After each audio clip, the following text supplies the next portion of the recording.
Hi, I'm Luke Kaishu. I'm the pastor of North River Avenue Christian Church, also the co-founder of Gym City Heroes.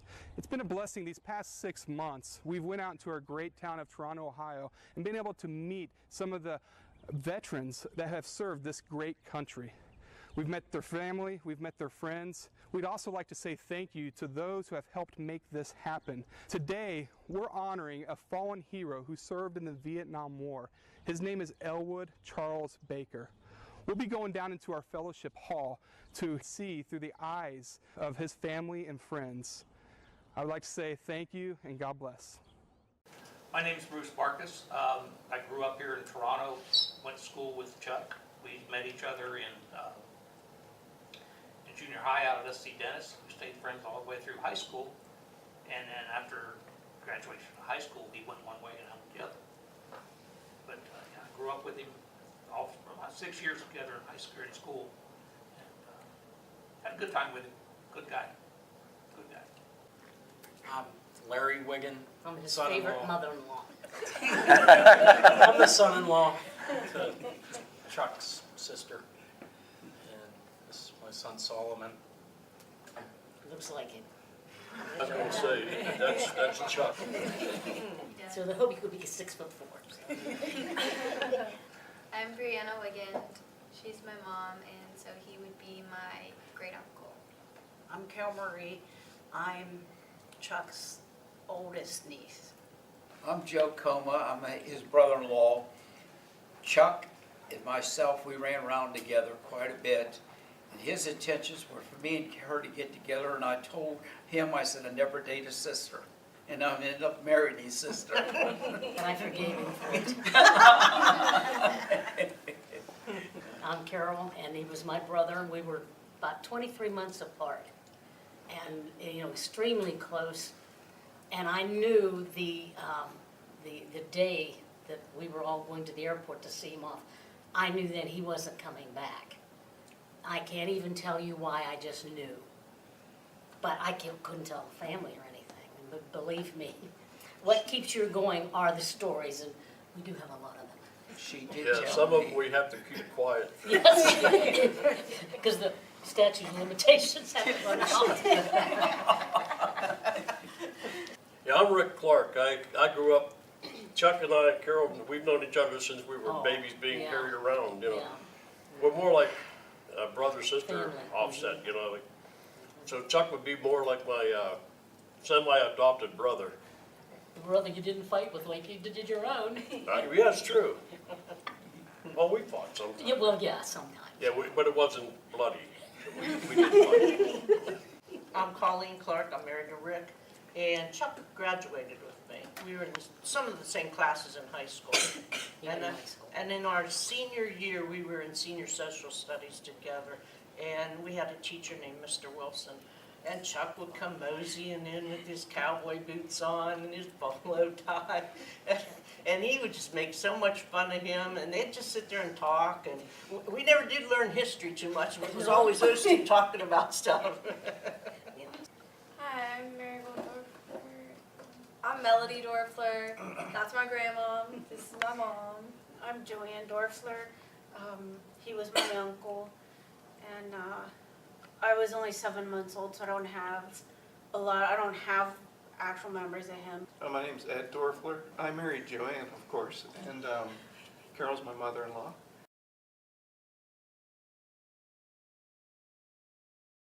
The memory I have the most, everybody who knew him knows that he was into country music, and he would go to the country shows to try to play or listen and ship import. And the memory I have, the most vivid of, he was in his full cowboy regalia, and he bent over to kiss my grandmother goodbye when I was sitting on her lap, and he kissed both of us goodbye. It's just kind of funny as I remember the goodbye. And how old were you? Do you remember? About? 2.5. 2.5 years old. But I'm close to 3. Wow. I don't remember anything from that age. That's the Me either. my If you ever saw his cowboy outfits, That would It's hard to remember. that He was explains kind it. of like a cowboy Buddy Holly. Yeah. that's a good, Yeah. Analogy there. There's one thing I remember with Chuck, me and him was walking town one evening, and because we did a lot of it, and we walked up the main street, and he found an old tire up there laying on the road. Oh, I remember this. And he says, I wonder what would happen if I rolled this tire down Main Street. And he did. And he did. I said, Chuck, we gotta get out of here. He played guitar. He enjoyed the country music. He could play some rock too. Yeah, But that but- wasn't his thing. Yeah, but we were all country when country Yeah, wasn't when cool. country wasn't cool. There was another time too, I remember about him, we were running down together. We're standing on Clark Street. And someone asked us for directions. Forget that. And we looked at each other. We don't know where Clark Street They is. were standing on it. So we went back to his house, and she was there, and we said, where's Clark Street at? Says, well, where the guy asked you directions? We said, well, we said it was a bank at the time. It was Youth Harbor. And she said, right there, you just were standing on that street. We didn't know it. It was Clark Street. Couldn't read the sign. Yeah. So you know what we had good time. And another thing we used to do too, it was before you weren't allowed to go check out new cars in the evening. And we used to walk down, and then we'd hit every car lot down through town here, and we'd get in and we'd check every one of the new cars out. Because the doors were open at that time, because no one was going to steal them at that time. But we'd get in, try them out, see what they felt like. Yeah. Chuck my brother had a go-kart. Yeah, And back in those days, you couldn't drive it on the street. but we could. Yes. We just wait till his Uncle John, who was on the police force, we just wait till Big John was on duty and run that thing all around the neighborhood. There's a few stories I haven't heard. There's a lot of stories you'll never hear. Yeah. Some of them I don't think I know either. There's even a lot of stories you'll never hear about your Uncle Chuck, because only me and him know what happened. Exactly, and I don't think I want to know that. You don't want to know I wouldn't either. be surprised though. I wouldn't. I got him in his first fist fight. Yeah, that would be surprising. Your He mother wasn't a was not fighter. happy, No, oh no. but he won. Chuck and I were country when country wasn't cool. I mean, and he had a way of calming people down just by talking to them. He could tell somebody off and make them feel good about it. I didn't have that gift. I would just walk up and punch him in the mouth. So there's a lot. He was actually a semi-good influence on me, more than I was a bad influence on him. Thank God. But I remember playing his favorite song when me and him were together was to sing "You're Cheating Heart," and my voice range isn't that high. But he says, "Sing it higher, sing it higher." Doesn't act like a fool when you try. Yeah. You remember him always playing Crying Time with Butch King? Oh yeah, Bush King would cry. Oh, yeah. And he wasn't even drinking. It's crying time again. I remember another time he wanted a moped, and his dad says, "You can't have one, you kill yourself on it." So Chuck found himself a lawnmower, took the Briggs Stratton motor off of it, Yeah. built his own frame, put it on the back of his bike, and he had a moped. He made his own. So you couldn't, if he wanted it, you could not tell him you got it, can't one way or have it. another, yeah.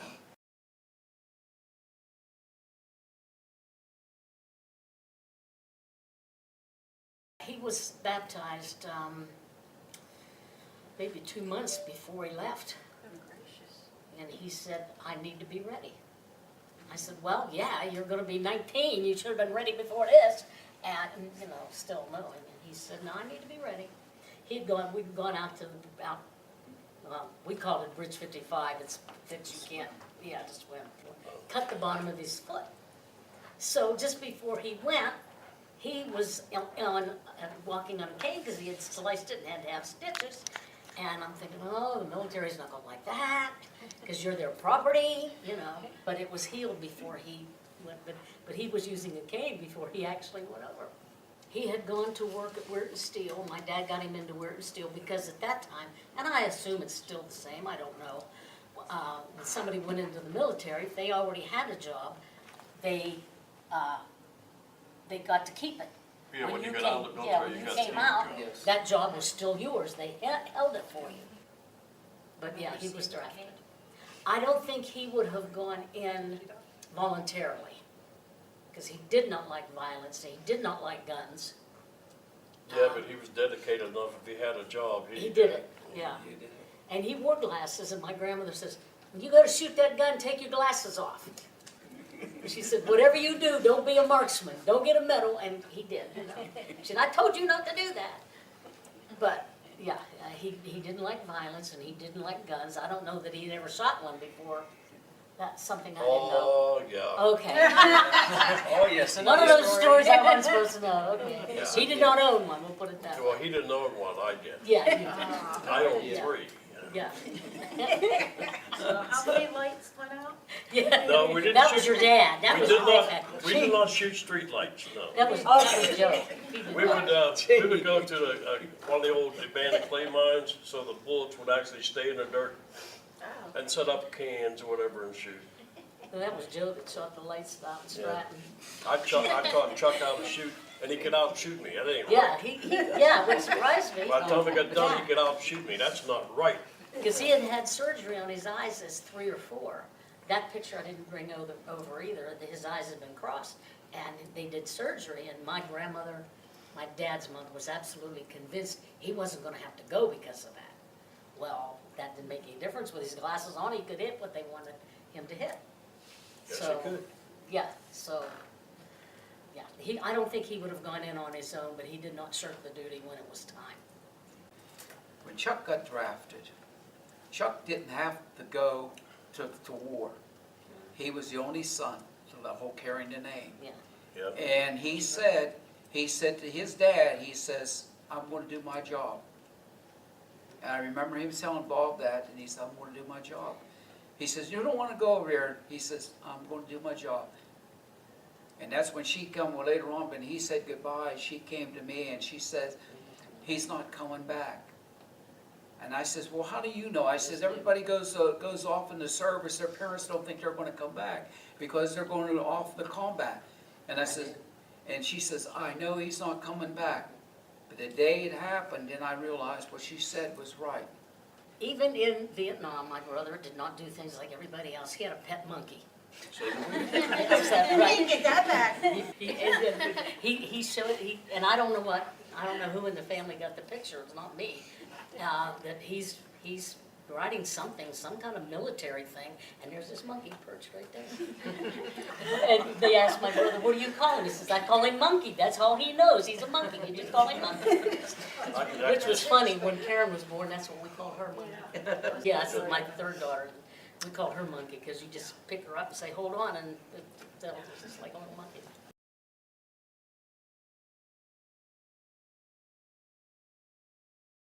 What was his birthday? January 23rd, 1950. And when he turned, my birthday's October, and he was getting ready to leave. So I said, yeah, why don't we just have a party, with a family, and we'll do both. Because it would have been his 21st. He didn't live to see that. I was in Alaska when Chuck passed away. And we did mortuary flights. And there's a good chance that I might have caught his flight, being a mechanic. And I didn't know it until January of '71. I found out that Chuck passed.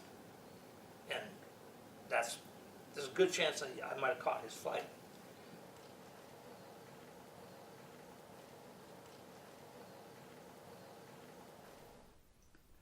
Well, were these men and women from Vietnam? Yes.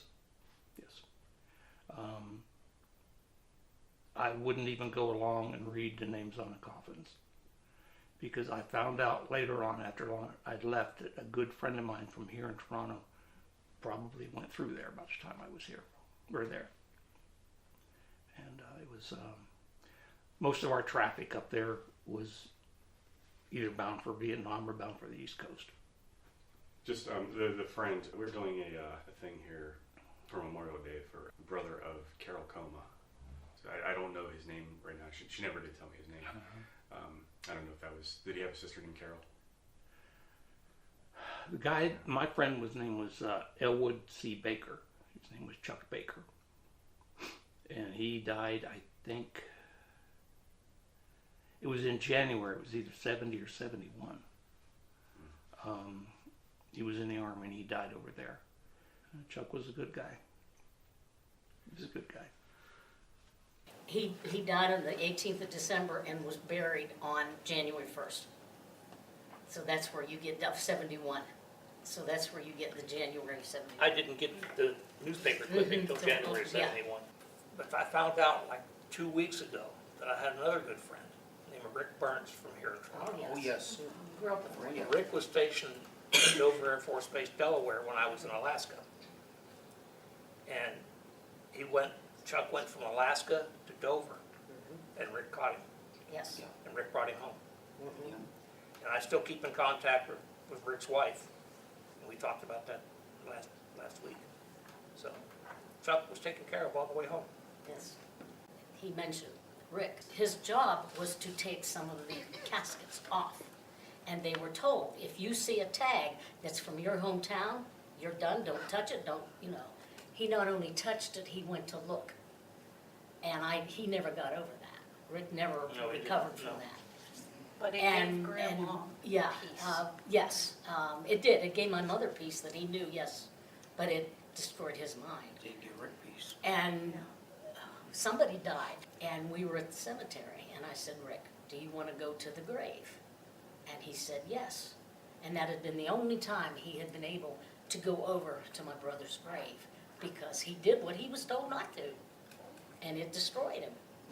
Well, when my brother died, we didn't know this till quite a few years later. In the last 3 or 4 years, there's a retired colonel that lives in town by the name of Tim Gorell. And Tim, he said, I have some information for you. And he showed me video of the river, not my brother on the river, but that river he was on. So then we came to find out there were 3 men who died that day because the life jackets they had on was World War II surplus, and they were no good. So the outcome of it was they got new equipment because the military lost 3 men that day. So if there was anything possibly good out of it, maybe others got saved because of that. They were on 3 different parts of the river. They just happened to die at the same time. My brother's job was when they blew up the bridges, his unit would go back in and build them up again for the people. And there were 3 different units of them, and each one of the 3 units lost a man the same way that day because there was a very calm, tropical jungle river until it hit the rapids and you didn't know where they were. Well, the calm jungle rivers were calm on the top, Yeah, but not. but sometimes only 3 feet below that Yeah. calm was a current like you would not believe. And they couldn't get back up to the surface because the filling in the life jackets was past, they It was were- what they called K-Pock back then, sort of like a cork type thing. Yeah. And it all got deteriorated, just turned to dirt. And they And couldn't it get soaked back up more water than what it, and you just became a rock. The good part, if there was anything good about it, I don't know how they do it nowadays. Our daughter, who is in the military, is learning to do this, so I don't know if there's been changes.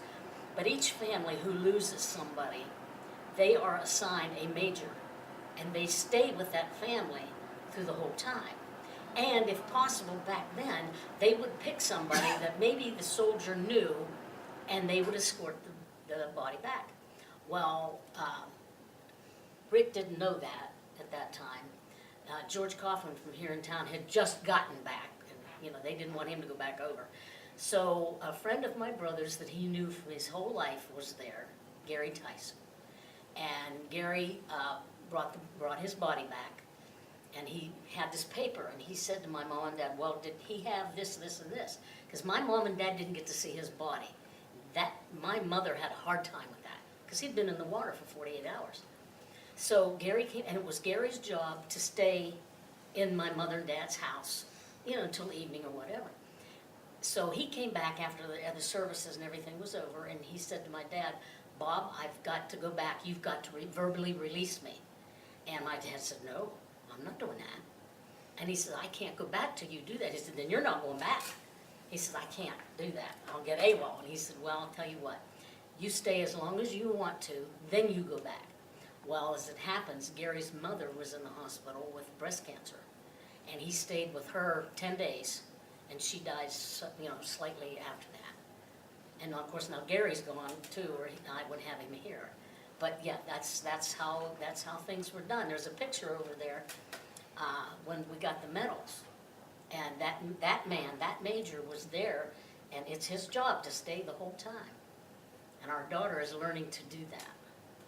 Yeah, And she said, I don't want to, and I said, well, that's your job, Hopefully, maybe you won't ever have to, but that's your job. Vietnam, if I can get into that, was a different era. When my brother's body came back off the plane from Pittsburgh, if there was a motorcade, it was not in honor, it was to protect.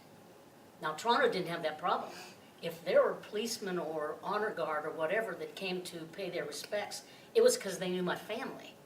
But in other parts of this country, the police, the guards were there to keep the rioters from interrupting the services. Sometimes the services had to be stopped altogether. Now, Toronto never had that, but it was a different time. And Rick and a couple of other men here from the church could tell you what, when they come off the plane, there wasn't anybody telling them they were heroes or shaking their hands or thanking them. I got off the plane, was getting off the plane one time in Pittsburgh, and there were some of us in civilian clothes, some of us in uniform. And this Air Force officer from the Air Reserve come over and told us, all you people in uniform, get in civilian clothes, because there's rioters outside, protests outside, we don't want to riot. So we all looked at each other, the guys in civilian clothes changed into uniform, and we got on, that's back when you get off on the tarmac. We formed a formation and marched right through those, and not one protester said anything or did anything to us.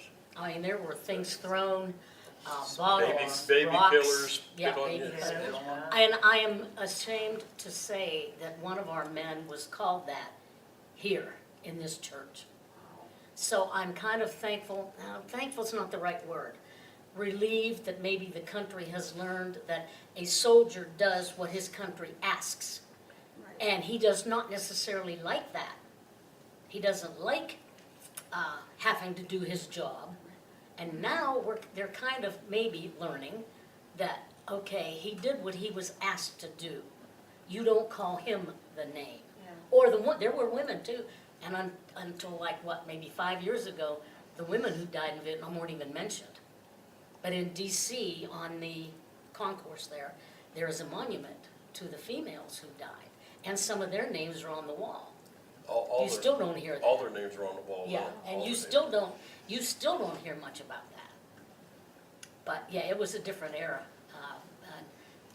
Like I said, here in town, the people that came to support my family, because he was the only one proper, which I'm thankful for. But it was a different time, Yeah. and they can say. Back in the 60s and 70s with Vietnam going, I went through Seattle-Tacoma Airport, and back then we had to fly in uniform. Mm-hmm. And I remember being spat on because I had a uniform on. Yes. Yes, And I just brushed it off and kept on Yes. going. yes. It was almost as if, like the Civil War, when you had brother against brother, there were those issues sometimes. Back then was the draft. And the men who went were considered stupid because they didn't run to Canada, they didn't go to college or get their girlfriend pregnant so they could stay at home. But you had the times when, okay, little brother's over here in Berkeley, he's rioting, and big brother has gotten. So it was like the Civil War in a different era all over again. My last 2 tours of Vietnam, my brother Sam was protesting the war in different cities. And I came home, and he was all with his little hippie outfit on, and he smelled like he smoked about 10 pounds of dope. And he was heading out from his van to leave. And his buddies started yelling, and I was in uniform, I was with my ex-wife. And they started to get baby killer and everything. Here he is protesting the war. He opened the door of the car, drugged this guy out and thumped him because he called me a baby killer. That's Sambo. That's And then he got back in the car and said, I'll see you after the riot. You know, they show you in the movies during World War II the family gets a telegram. Well, that's not the way it is. The two officers, a major and whatever, come to the door. And my mother and dad lived on Trenton Street, and it wasn't even 20 minutes till both sides of the street knew there's soldiers down at Baker's. And another 5 minutes, 10 minutes later, there were people at their door because they knew. And that, I mean, and my brother was the only one here in town, but they knew.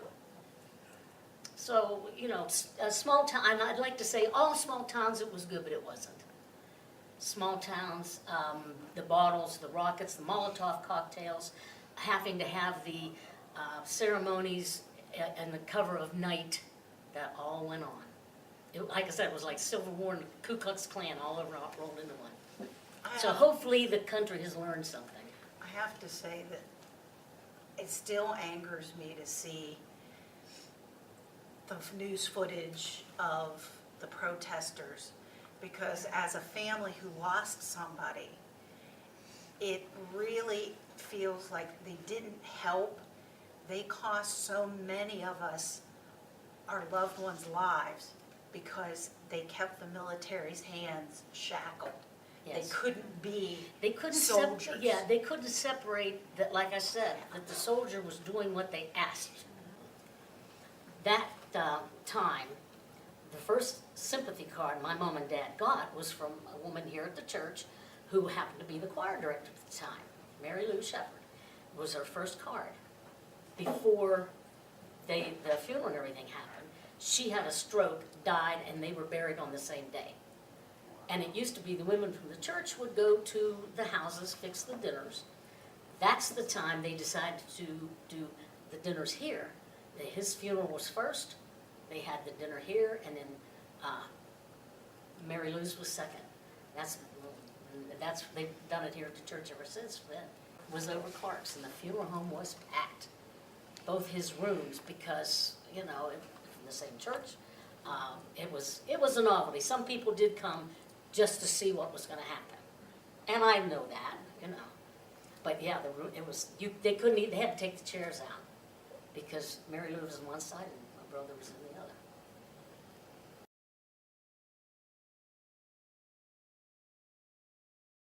So the only thing that really saved my mother's sanity, and probably my dad's, was that kind of an accident could have happened anywhere. He never fired on the enemy, and they didn't fire on him. So that was probably the only thing, if anything, saved their sanity, which it really didn't, honestly. The 10th of December, my mother's mother died. On the 18th, Chuck was reported missing. It took 48 hours to find him. On Christmas Day, she was 7 months old, went into convulsions. So there was my grandmother's funeral. We're waiting for my brother's body to come back, and I had to be at the hospital with her. So it was not exactly the calmest time, you know. It took a lot for my family to battle back from there. And I thought we were going to lose my dad too, because he'd had a heart condition before that, and he looked old. My dad once mentioned maybe it was better for him to die there, because he said, I couldn't have stood to see him like some of these men and women walk around from that era now. He said it was easier to remember him as 20 than to watch, because no matter what you do, no matter what help they get, it's not going to help. Because we don't know. We don't live that. We don't know. I never talked about it for a long time, and I went to this encounter group, Vietnam encounter group in Steubenville. And honest to God, I'm not lying to you. The psychologist in charge, his last name's Looney, but he told me, he says if you keep it inside, it's going to eat you up. Yes. You got to learn how to talk about it. Some of those men who had formed that group back when my mother and my dad were, they couldn't even come and speak to them. They would send a card, but to face they couldn't do. Yeah, because the boogeyman was there and Yes, you were looking it was at right in their mind, and sometimes when the ones who did it, they might have nightmares for weeks. So it's a part of history that hopefully we learned from and that we will not repeat. But the scars are going to be there I'm forever. afraid that's going to happen now, though. Because now the war's been dragging on and dragging on. Yes, And we there's a got these time when do we your got job these to get idiots out. out there eating soap or whatever. Yeah, do I your job get to a get feeling out. they're gonna start the same thing, giving these people a hard time. and You know, whatever. I think the other thing too, about it kind of being called, is I would want all of the other soldiers and their families today to understand and know there are families that know what you're going through, who have been there before and are here.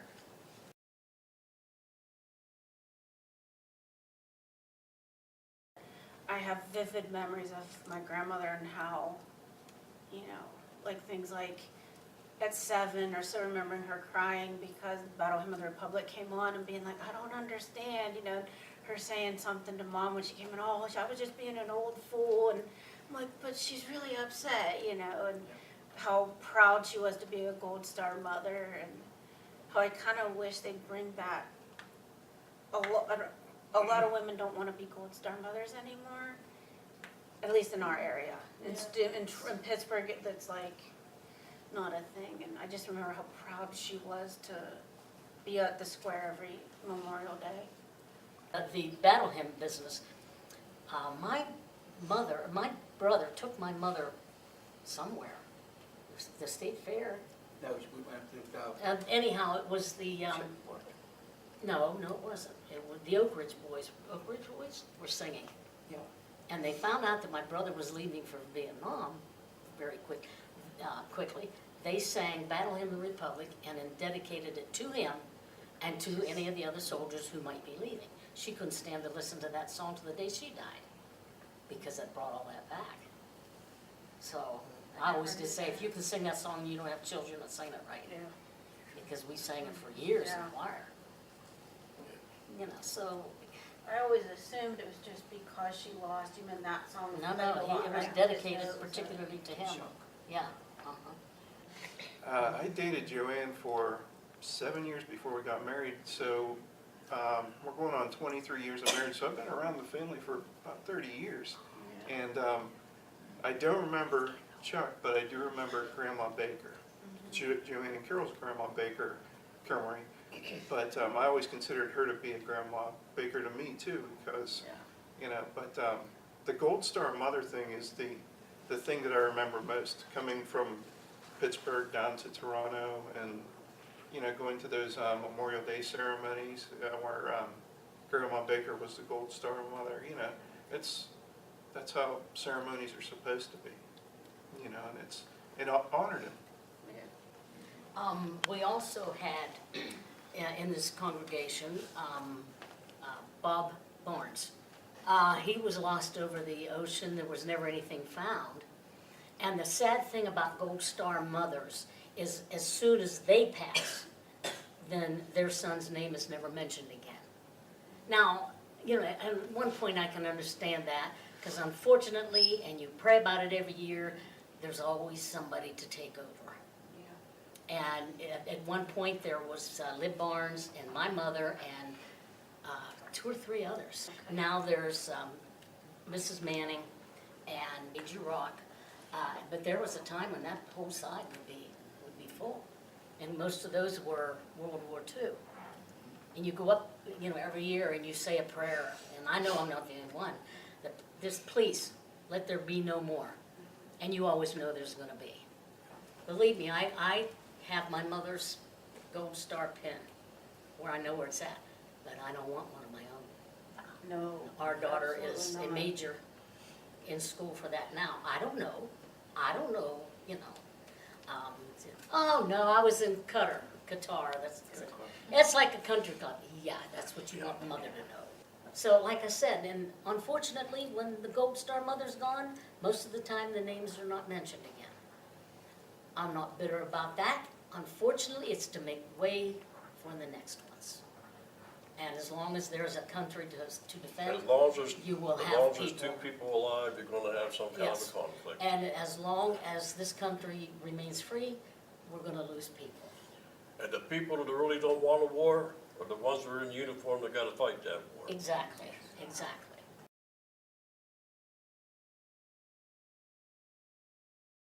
We've been there several times. Actually, if you go to, they have the traveling wall now. They just had it up in Pittsburgh last year, and they actually have a computer set up where It'll you tell can you go what's over and it will tell you some about each soldier's name who is on the wall, something about their military history. And they also now have set up a dinner table. And each item on the dinner table has a meaning about the soldiers who had And lost their lives. ironically, not too awful far from where I don't know whether you knew this, from my brother's name is another Charles Baker. So you have to have the exact name to find it. And another thing that people, who see this might not know, when you go there, particularly if you're going to take young children, they need to know that you're not going to know, you don't know what you're going to see. There have been men, women who absolutely collapse, and there's always an armed guard there for that. Anything that's left there, I don't care if it's a flower. There is a big warehouse in DC, and every night they take all that stuff and they store it there by name. There's a motorcycle in there because one of the men, he was in a motorcycle. I don't want to say gang, it may not have been gang. They left his motorcycle and his six-pack and a couple of joints, and it is over there in this. Motorcycle enthusiast. Yeah, there you go. With the pot and a six-pack and Right. put it over there. He was it. And everything, I don't care if it's just a little dried flower or a picture, it's put over there. It took me, We went there this year. we went there this year, but I wanted to go there forever, it seems like. I That just is- didn't have the guts to go. It's an Yes, a emotional, lot of- I mean, it's And unbelievable. Yes. when I went there, I went through so many emotions so quick, so many different times. I mean, I was happy to be there to pay respects to the people, but I was sad I was there because I was paying respects to the people. I felt guilty because I was paying respects and nobody's paid respects to me, because I know at least 30 people personally that died there, and some were in my unit. And I don't know how the rest of us lived through it or whatever, but it just wasn't Why our you were time to go, I supposed to. guess. But you feel guilty, you feel sad, you feel happy, you feel proud for them, and you feel proud for All at yourself, once. all at the same time. It's just hard to take, you know. They have the guard, and as long as you know the right name, that guard will tell you exactly on the wall where the name is. I've got several rubbings that people have brought back. There's a website called ddmf.org. Mhm. Tell you anything you want to know. Anything you want to know. Yes. I have to say, even going to the traveling wall, it was important to me to take my kids and pass that history on and keep him alive in that way. Because so many times, like they said, the family member, the mother or whatever dies, it's important to pass that on. And Believe me. the honor of that on. When you go to the wall, if you decide to, don't be afraid to talk to some of the men or women that you might see. Right. Because you never know what tale is going to come out of that. And like I said, you don't know what you're going to see. Because like Rick said, not everybody knows how they're going to react to that. No. It's like having a tragic time in your life. You don't understand what that's going to be, and then all at once it floods back on you. And you never know who you might save by taking the time to talk to them. You just, and some of the tales you hear makes our sound, pale in comparison.